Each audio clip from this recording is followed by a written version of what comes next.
Em nome do Pai, e do Filho, e do Espírito Santo. Amém. Evangelho de Jesus Cristo, segundo São Mateus. Glória a vós, Senhor. Naquele tempo, disse Jesus aos seus discípulos: Não penseis que vim abolir a lei e os profetas. Não vim para abolir, mas para dar-lhes pleno cumprimento. Em verdade eu vos digo, antes que o céu e a terra deixem de existir, nem uma só letra ou vírgula serão tiradas da lei, sem que tudo se cumpra.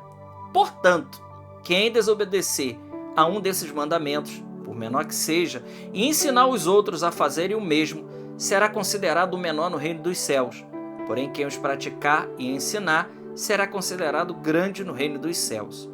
Palavra da salvação. Glória a vós, Senhor. Queridos irmãos, nesse dia 26, nesta quarta-feira, 26 de março, Evangelho de São Mateus, capítulo 5, versículos 17 a 19. Jesus está dizendo aqui algo muito importante para a gente de hoje. Não penseis que eu vim abolir a lei e os profetas. Não, eu não vim para abolir. Primeira fala de nosso Senhor é algo muito importante para nós.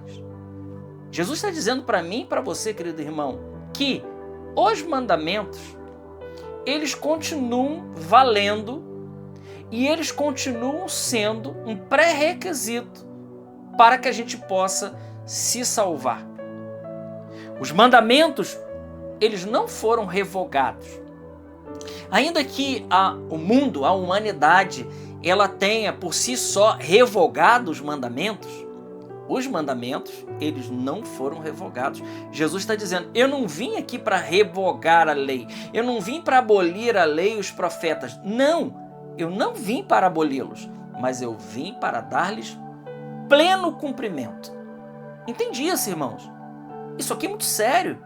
Jesus está dizendo que ele não veio para abolir, ele veio para dar pleno cumprimento. E ele diz, em verdade eu vos digo, antes que o céu e a terra deixem de existir, nem uma só letra ou vírgula será tirada. Portanto, quem desobedecer a um desses mandamentos, por menor que seja, será considerado o menor no reino dos céus. Veja, Jesus aqui está dizendo que os mandamentos, eles precisam ser obedecidos. Vamos lembrar aqui daquela palavra, aquela passagem do jovem rico, que pergunta para o Senhor, Senhor, o que eu preciso fazer para me salvar? Jesus diz, cumpre os mandamentos. E ele pergunta, quais? E aí Jesus cita o decálogo, honra teu pai e tua mãe, não mate, não roube. Né? Jesus cita ali os 10 mandamentos do decálogo. Então, aquele jovem, ele tem ali de Jesus a resposta do que nós precisamos fazer para andar em amizade com Deus e para andar em salvação. E aqui eu gostaria hoje de, acima de tudo, né, para não ficar massivo, porque nós já falamos isso em outras meditações, eu gostaria de pegar o primeiro mandamento. Já que Jesus está dizendo aqui que ele não veio abolir, mas ele veio dar pleno cumprimento. Irmãos, diz o Catecismo da Igreja Católica que se a gente conseguir cumprir o primeiro mandamento, nós vamos cumprir todos os outros 9 para frente. Ele é o mais importante e ele é a base para poder cumprir todos os demais. Se a gente não amar a Deus, jamais nós vamos guardar a castidade, jamais nós vamos honrar o nosso pai e a nossa mãe, jamais nós vamos ter o nosso coração íntegro e não roubar e tudo mais, e tudo que segue para frente. Então veja, o primeiro mandamento ele é extremamente importante, que diz, o que o primeiro mandamento diz? Amar a Deus sobre todas as coisas. Pode parecer que é algo muito simples, mas não. Santo Agostinho, na sua obra A Cidade de Deus, ele diz algo maravilhoso. Ele diz que 2 amores construíram 2 cidades. O amor de si, exagerado, desordenado, até o esquecimento de Deus, e se construiu Babilônia. Isso aí é a perdição. Mas o amor de Deus, esse amor colocado como o primeiro mandamento, até o esquecimento de si, esse gera Jerusalém do alto. Gera salvação dentro de nós. Aqui está o princípio. amar a Deus acima de todas as coisas. Se nós amamos a Deus acima de todas as coisas, nós não cometeremos... Tem vários pecados aqui contra o primeiro mandamento. Nós poderemos colocar aqui um deles, a idolatria. A idolatria. A idolatria que a gente pensa que, para alguns, a idolatria é ter uma imagem de um santo. Não, não. A idolatria é algo muito, muito concreto no nosso meio. Quando nós vamos procurar a Deus aonde Ele não está, por exemplo, e pior, aonde a palavra dEle diz que Ele não está e que nos proíbe, nós estamos então incorrendo num pecado contra o primeiro mandamento. O livro do Deuteronômio, capítulo 18, versículo 9 seguinte, diz lá, né, todas as práticas de superstição, né? Quantos cristãos supersticiosos, né, que não saem de casa sem fazer certos rituais, não deixam um chinelo virado de barriga para cima e tantas outras coisas, né? 3 batidinhas na madeira, tudo isso é bobagem, tudo isso é um pecado contra o primeiro mandamento, que é amar a Deus sobre todas as coisas, né? Superstição, adivinhação, e aqui o campo é largo, nós poderíamos dizer muitas coisas, como o horóscopo, que é pecado contra o primeiro mandamento. Veja, a Bíblia diz, e o Catecismo no número 2116 fala a mesma coisa. Toda forma de adivinhação, astrologia, quiromancia, evocação dos mortos, presságios, tudo isso é contrário, né? Aquelas práticas de evocação de mortos, né? E isso a gente vê muito em todas as formas, né? Quase todas as formas de espiritismo, por exemplo.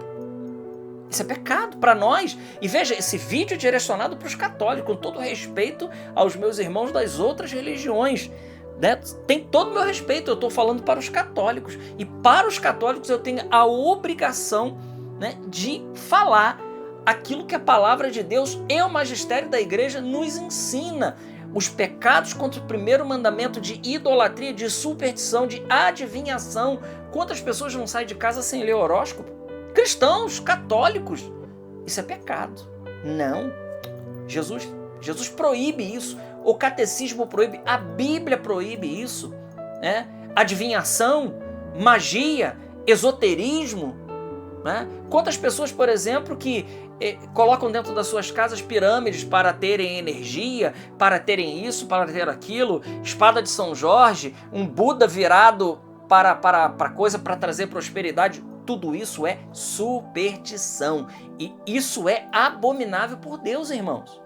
Veja como amar a Deus sobre todas as coisas implica tantas outras realidades, né? Aquelas pessoas que participam de seitas, né? E tantas outras, sociedades secretas, tudo isso é um pecado contra o primeiro mandamento. Amar a Deus sobre todas as coisas. E nosso Senhor nesse evangelho está dizendo para mim e para você, olha, isso não foi revogado. Não. Isso continua valendo. Nós precisamos cumprir a lei. Jesus diz, eu não vim revogar a lei. Eu vim para dar pleno cumprimento. E não só isso. Jesus veio fazer a lei ficar ainda mais perfeita. Porque a moral do Novo Testamento, ela é muito mais rígida do que a moral do Antigo Testamento. Vocês ouviram várias vezes Jesus dizendo, vocês ouviram o que foi dito, quem fizer isso, eu, porém, vos digo. Então Jesus leva isso à perfeição, né? E ao levar à perfeição, ele está, né, eu não digo dificultando, mas ele está colocando base na coisa. Entende, irmãos? A coisa é muito mais séria, a coisa é muito mais profunda e nós não podemos brincar com a nossa salvação. Então, amar a Deus sobre todas as coisas. Se nós entendermos isso, que Deus ele vem em primeiro lugar, Deus ele vem em primeiro lugar que a minha faculdade, que o meu trabalho, que a minha família, que os meus filhos, ele é o primeiro e ele não aceita ser o segundo, porque ele é o causador de todas as coisas, ele é Deus. Então Jesus está dizendo, quem desobedecer esses mandamentos, aquilo que o Senhor colocou como via de salvação. E não é só um conjunto de não. É um conjunto maravilhoso de receita de felicidade para cada um de nós. Então vamos pedir, nesse dia de hoje, queridos irmãos, que a gente... e eu falei só um pouquinho do primeiro mandamento, né? Que a gente fique aí firme e que a gente saiba que nós seremos julgados. São João da Cruz, aqui eu encerro dizendo aquilo que São João da Cruz diz: no ocaso dessa vida, no desenrolar da nossa vida, nós seremos julgados no amor e pelo amor. É o tanto de amor que nós tivemos a Deus que vai definir a nossa salvação, que vai definir a santidade da nossa vida. Santidade é amar a Jesus. Glória ao Pai, ao Filho e ao Espírito Santo, como era no princípio, agora e sempre. Amém. Salve Maria Imaculada.